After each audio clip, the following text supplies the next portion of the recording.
I'm scared. A man with action. I gotta calm down. It's just so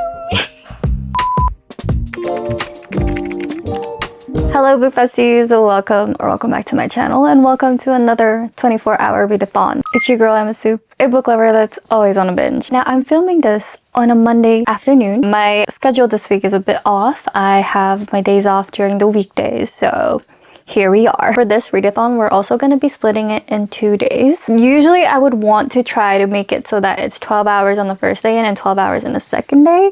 However, I find that I'm not very good at timekeeping, nor am I very good at staying on schedule. So, because it's already almost 12:30 in the afternoon, we're going to read as much as possible on the first day and then complete the hours, however many is left on the second day.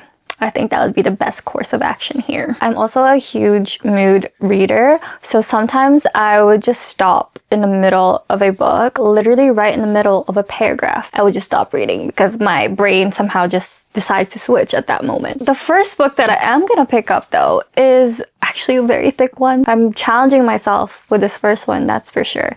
It's called The Wrath of the Fallen by Amber V. Nicole. This is the 4th book in the Gods and Monsters series, a 7-book series that is still not complete. However, we do have the newest one in the series. I'm truly terrified, but also very excited to get into this. The words in this book look a lot smaller compared to the first 3 books. Also, the paper is quite different. This is because it is traditionally published, actually, with Kensington. So the paper quality is so much better. But also, the finish of the cover is now matte compared to the gloss that I had before, which is a little upsetting because I have collected the first 3 as it came out. Now we won't have that gloss, so it's like not uniformed anymore, but it's okay. It just shows that I've been there every step of the way, you know? It's about 658 pages, and I figured having a Kindle version of it would be better too. All right, enough yapping. We're gonna start our clock now. Our 24-hour timer starting now. Let go.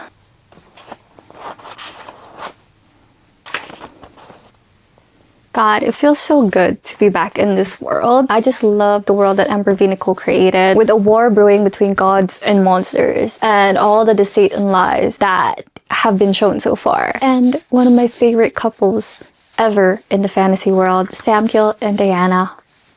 Even in his nightmares, Samkiel can only ever think of Diana and her safety and his love for her. He literally says, "Diana was more precious to me than any world or realm. I would sacrifice it all for her and not think twice about it." And this man is literally called the God King. He is coined as the world ender.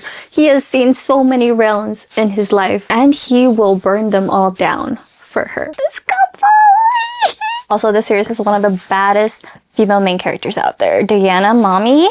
Yes. I considered changing forms, especially since I had to wrap my damn tail around me to avoid squishing anyone. But I was a bitch who loved dramatics. Oh, okay, I did not expect to get the POV of our villain. I don't know how to feel about it yet, 'cause they are such a bitch. Samkiel and Diana love each other so damn much that they would literally do anything for the other. Something had happened to Diana and it had spooked her so bad that she felt like she was losing control. Samkiel, being so well in tune with her, asks her, "What do you need from me? What can I do to help?" Diana says, "I wish for control again." And then he says, "Control me then. Whatever you wish. I am only ever yours to command." Oh, this couple is killing me. The communication between them. No miscommunications here, no sir. It's the way that Samkiel worships the ground that Diana walks on. This man literally kneels for her and says, "For eternity, if you wish it." Lord have mercy. There are not enough words in a dictionary to describe how much this man loves this woman. And I envy that. I so envy that. And this is why I love men written by women. They just know how to do it right. I know I'm in the world of pain while reading this book. I just know things are gonna go downhill real fast because it's only the 4th book in a 7-book series. But also I'm really loving the fan family in this. Miska, the cute little healer being trained by a deadly Igomorphin, a god, a fate, and a celestial is just oh, she's the baby of the family, and like, fuck. We are 25% into this book, and we are 4 hours into this challenge. I'm scared. We'll see how much more I can handle of this book, because I feel like it is gonna get real heavy real soon. He can sing. Our God King, the most feared warrior, the world ender, knows how to sing and dance, and he does it so damn well. That's an information that I did not think I would get in this book, but here we are. The hit was a stark reminder of the torture I had endured and why I would never help her. I had people who loved me now. Not one of them would ever raise a hand or voice to me. They liked my stupid drawings, listened to my stories, and played games with me. They took care of me, making sure I ate and slept well. I now had a home filled with laughter and love. I would gladly die here rather than do anything to destroy it. I didn't think I would cry this soon. We're only 30%. We're getting so many POVs from so many characters, and there's so many plots being ployed at the moment. I don't even know if my initial thoughts and feelings towards some of the characters that I deem to be evil are so sure anymore. Like, I don't know if they're evil anymore. They have done awful things, but there are a turn of events happening soon, and I don't know how I'm gonna feel. Right now I'm conflicted. You know, Diana is that bitch when even death finds her very intriguing. She is a baddie to the core, and we love that. Oh shit, the truth is unfolding, and it's not looking good for our villain. This is all a lie. God. My heart aches for them. It aches for all of them. We're 43% in. And people just irritate me. Because they're not listening. Okay, they're not listening to the words that are being spoken. And that is where things go wrong. I gotta calm down. Guys, this couple is fucking everything. I teared up quite a couple times already in this book, and we're not even 50% in. What is it that's making me so emotional? I guess every little thing is making me emotional because, I just love their story so much. This man, this fucking God of a man. When it comes to you, I'll always choose you, no matter the consequences. The world can burn and the realms can fall to destruction. If there is ever a choice between the two, I need you to know that neither the crown nor the throne means anything to me. None of it would matter without you. It's always you. You are my priority. I may be a god, but you are the altar at which I worship. What a wicked twist of fate. Oh my God, what does this mean? I'm 50% in chapter 42. I think I'm gonna call it a night on that one. Like, at least for this book, because that was a lot to take in. The things that are about to happen now is gonna be even crazier. It is currently 10 p.m. in the evening, and we have about 15 hours left. But we're gonna keep the timer rolling because I'm gonna pick up a dark romance book. I need a little getaway from this book. A better way to do that than to read a dark romance that is spicy, hot, a good time. So let's read from the Perfectly Imperfect series by Neva Altaj. I read the first book by her, Painted Scars, rated it 3 stars. It was a good fun time. Next is Broken Whispers, and it's about 200 or so pages, so I think I can get it done pretty easily. This is a dark mafia romance series, and it seems like each book follows a different couple. This one also has the arranged marriage trope, so let's eat this up. We're off to a great start in this book. We've got a prima ballerina that can't speak, who's being sold off to the bratva by her abusive father. And then we've got a bratva man, a mafia man, who has actually been going to her shows for 6 months and leaving roses for her. And she always keeps those roses, not knowing who it came from. It never has a note attached to it. And when he saw that she was gonna be the one to be married off into the bratva family to form an alliance with the Italians, he said, I'm taking her. She's mine. No one else can have her. We're off to a very possessive start. And also, I changed, if you could tell. We also got a raspberry cheesecake that I already started eating and forgot to show you guys. But she is delicious. This is from the Cheesecake Factory. I got this from Costco though. It's giving Beauty and the Beast vibes right now. Great wedding reception. You know what? I should not even be surprised considering it's a mafia wedding. Lo and behold, a gunshot goes off. Boom. Groom protects the bride and her sister. Cute, but also cliche. A very cliche thing. Oh, I love the tenacity of this female main character, Bianca. She has so much sass in her. He stabbed the father on his palm in his office, his soundproof office, with a letter opener. And Mikhail says, "You touch my wife again in any way, I cut off your hand. I hear you speak badly about her. I cut out your tongue. You dare to even think about hitting her ever again, I cut off your head. Am I clear, Bruno? A man with action. Dude, I don't know how I fucking forgot about this. He has a daughter. He's a single dad. I totally forgot. This just made his character 10 times better. I have a weakness for single dads. And the way that he's interacting with his daughter right now, fucking adorable. I'm definitely loving this one more compared to the first one. There's just so many cute moments between the female main character and the male main character. 80 pages in and we have our first kid. It's currently 12 a.m. I'm stopping the timer. 13 hours and 46 minutes left. We are a little over halfway through Broken Whispers. I'm gonna finish this in the morning and then we're gonna continue with the Wrath of the Fallen and finish that off and then we'll continue from there. I'm loving how unrealistic this book is. And I think that's the fun of it. It is a very fast-paced book because there's only like 200 or so pages. And the romance is also very forward. But I think I like the chemistry here more between the two characters compared to the first one. Hello, good morning. It is currently 11 a.m. I wanted to start off the second half of our 24-hour readathon a bit earlier today, but sleep was calling my name. So I slept in, but 11 o'clock is still better than 12 o'clock. We're gonna continue on.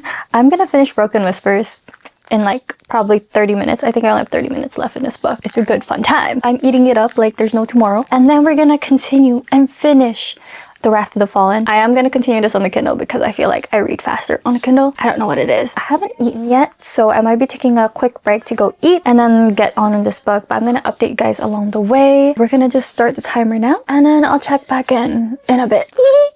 I finished it. I'm gonna give it 3 stars as well. It had so many cute moments and this one it definitely has more spicy scenes but very quick scenes. I also love seeing more action with this one. Like our girl Bianca knows how to use a gun. Okay, she picked it up, loaded up with the magazine, clocked that shit, and bam bam, she a baddie. And for all this to go down just a month after getting married was insane to me. They are so incredibly in love with each other. That is definitely not something I would see happening in real life, but in the world of fiction, we can kind of accept that, especially in a dark mafia romance. We don't really take it seriously, but it was really fun to read about. First book in this challenge that I've actually finished. Now it's time to dive deep back into this beast of a book. We have about 300 or so more pages for this one. I hope I'm able to finish this in good time and in one sitting as well. So with the turn of events that we had leading up to the second half of this book, I don't know how to feel with this temporary truce that Diana has with this person because you know there's a history there. Truly diabolical. Listen, I love these two characters as well, but not as much as the main characters. And I'm just kind of pissed. I'm 70% in, so knowing where it's going, it is not gonna be good ending. Okay, I saw this coming. I should have seen this coming, but I choose not to believe it. And now that it is coming, I am ripping my hair off my scalp because I am fuming. Oh, kill me. Wow, the sun is really beating down on me. This is what I don't like about winter, is that we get sunset so early now because of the daylight savings and how we're getting more nighttime than we are in daytime. But I'm just gonna talk to you like this. As I was saying before I was rudely interrupted by the sun. Can't even see you guys. The way that Samkyul knows how to reassure Diana for his love towards her. Every single time he feels that there's a doubt that she feels. My beautiful, beautiful Akrai. There is nothing wrong with you or how you love. It is a gift I treasure more than a kingdom or a crown.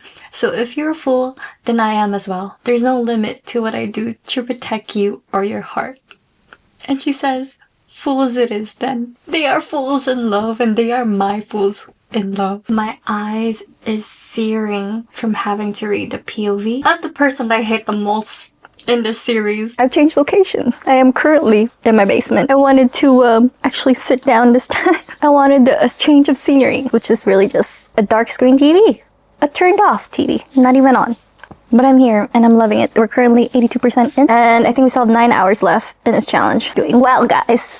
Hanging in there. The brothers having to work with each other. You know, it's a tough one. It's a tough one. There's so much to unfold in that. They are trying. And Diana, I think, is the glue to all of it. God, Diana's humor and inner monologues is fucking everything. She has such a dark and sarcastic humor and I just relate to it so fucking much. She's so unserious. Samkyul's love know no bounds. The amount of love this man has for his one true queen. queen. I hated people bowing to me, and I had never demanded it before, but this was not about me. This was about the one person I could not live without. I needed blind, utter loyalty for her. There would be no exceptions. Kneel and pledge your loyalty to Diana, the one true queen, or die for the false queen here and now. I got so much goosebumps, guys. Can you see? Can you see the arm hair going up? Goosebumps. This is the type of man I want. The type to not only kneel for her, but to make others kneel before her. Dude, this villain, so many things wrong with her. And it just keeps getting worse and worse. All the things that are being revealed right now. Oh my god. No. No. Figures. Amber, you're not kind. You're not a kind author. It's just mean. It's just so mean. I still have 6% left. This is not nice. With 15 minutes left in this book. What the fuck do you mean? What the What's happening? No. What? This can't be happening. You're fucking kidding me. This is not real. There's 4 minutes left and there's so much going on still. My heart aches in every single way. What the fuck is that ending? What are you on? What are you playing at, Amber? 100%. Where are you taking the story, Amber? I don't know. Where are we going? 5 stars though. 5 stars. So I had to take a wee bit of a break. By a wee bit, I meant an hour of a break. There was so much to handle and I had to write my thoughts down in the form of a book review. Here's my long ass review of the book. If you guys want to see what it is, make sure to follow my Goodreads and on my Fable, put it on the screen. But now I'm gonna start the 3rd book for this 24-hour readathon. We still have about 6 hours left. I'm gonna start Hidden Truths by Neva Altaj. 3rd book in the Perfectly Imperfect series. And this one follows Sergey, which is the crazy Bratva, half-brother of the Pakan of the Petrov family, and then his counterpart Angelina. I think she was mentioned very briefly in the previous one where he ends up finding her in a truck. And the story goes from there. Age gap, broken hero. Only she can calm him down. Who did this to you? Those are the trips. Always love a who did this to you moment. Hey guys, I took a shower and now we've just been reading back in bed. Our male main character, Sergey, is very unhinged. The things that he does can't even be explained. He gives his own Pakan a high blood from all the killings that he does, just randomly, just in the spur of the moment. No more killing off our buyers, Sergey, you hear me? I'll try my best. He'll try his best. Wonderful. But hey, Sergey did it for the good, okay? The man that he killed was harboring a 15-year-old girl. So, Angelina is the daughter of a Mexican cartel, and because her father died, the person that was trying to take over the cartel tried to marry her, and her nana was able to sneak her out in a truck, and that's when Sergey found her. He finds out that she's been taking knives from the kitchen, like a cleaver, and she asked, why did you take him away? And he said, why would I? You haven't tried anything with them so far. And I think it's cute. He's so unintentionally funny. Sergey is from the Black Ops. No wonder his unhingedness and his creative craft when killing someone know no bounds. It's definitely moving really fast like the previous book, but I kind of like the plot development in this one a bit more. It's actually going somewhere. We're 97 pages in and there has been no spicy time yet, which I'm very surprised about because the last one had a lot of spicy time. There is only about 236 pages, so I'm sure we're getting to it.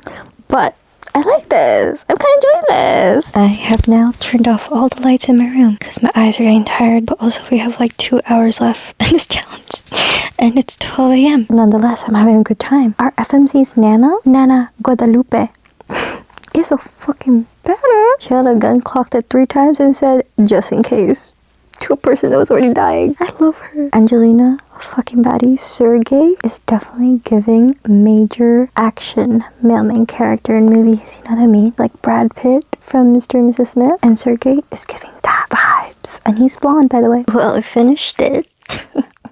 I'm gonna give it 4 stars. I know. I enjoyed this so much. Compared to the first 2 books, this one just brought it up a whole other level. And I believe 4 star is very much well deserved with this. There was plot that I actually was able to follow and enjoy. And their romance, it was sizzling, but also the slowest of burns. At least in this case with the amount of pages that it has. Also, their banter, I giggled and laughed so fucking much. Alright, because it's 12:30 in the morning and we still have an hour and a half left to this challenge. I'm gonna start the next book in this Perfectly Imperfect series, with book 4 being Ruined Secrets. And this one follows a mafia man from an Italian family, and it is Sergei's gun supplier named Luca Rossi, and a woman named Isabella, the granddaughter of the Don of the Chicago branch of La Cosa Nostra. And this one's an arranged marriage with a very big age gap, 35 years old to 19. This could be a hit or miss. Okay, well, we're already off to a pretty bad start. It seems she's been infatuated with this man ever since he saved her life in a pool when she was 6 years old. And she told her mama that she would marry that man. I'm happy to report nothing happened when she was 16. And I'm also happy to report that there was no interaction whatsoever between them. Thank God. Guys, I don't think I'm enjoying this because he's known her since she was a child. A 6-year-old child. Next page over, he agrees that she's beautiful to her grandfather, right? Because the grandfather is arranging this marriage. And he says, I've seen her quite often. She is stunning. She's very tall, but she has an amazing little body, a ridiculous tiny waist, and the most perfect ass I've ever seen. I guess I should have figured with that age gap, but like, it feels really weird. Why did I have to make it so that he's basically like an uncle or like a father figure to her from when she was a baby? I think the fact that they know each other when she was a kid is the one throwing me off, because he was already so much older than her, you know? And like, I don't know, man. I have to keep going for the challenge. And because I do not DNF books, I can't DNF books, no matter how torturous it is. We are pulling through. We'll see how much I can read with however much time I have left. And by the looks of my timer, there's 35 minutes left. Guys, she's used the term teenage wife 5 times already. We're only page 50. And he's also used young wife, alternating between the two multiple times. Why must you say that? Why can't you just say her name? Why can't you just say wife, period? Like, don't you just think that's just messed up? It just gives me the icks. It really does. Like, please don't think of it like this. The more you dwell on the age, the more weirder it gets, right? This is gonna be a hard one to get through, I think. So our timer has gone off. That is it for a 24-hour readathon. I clearly wasn't able to finish the 4th book. Not having a good time with this. I can guarantee you when I do finish this is definitely not gonna be a 3-star read. Most likely gonna be a 1 or 2 stars with how it's going so far, especially with the nickname teenage wife, young wife. Hell no. Also, I've read 1,158 pages in this 24 readathon. That's a lot of words. No wonder my mind is very much like goo right now. I'm gonna put the final ratings for the books that I did finish up here in case you want to recap on that. Anyway, thank you so much for watching. I hope you guys enjoyed it, and I'll see you in my next week's video. Bye!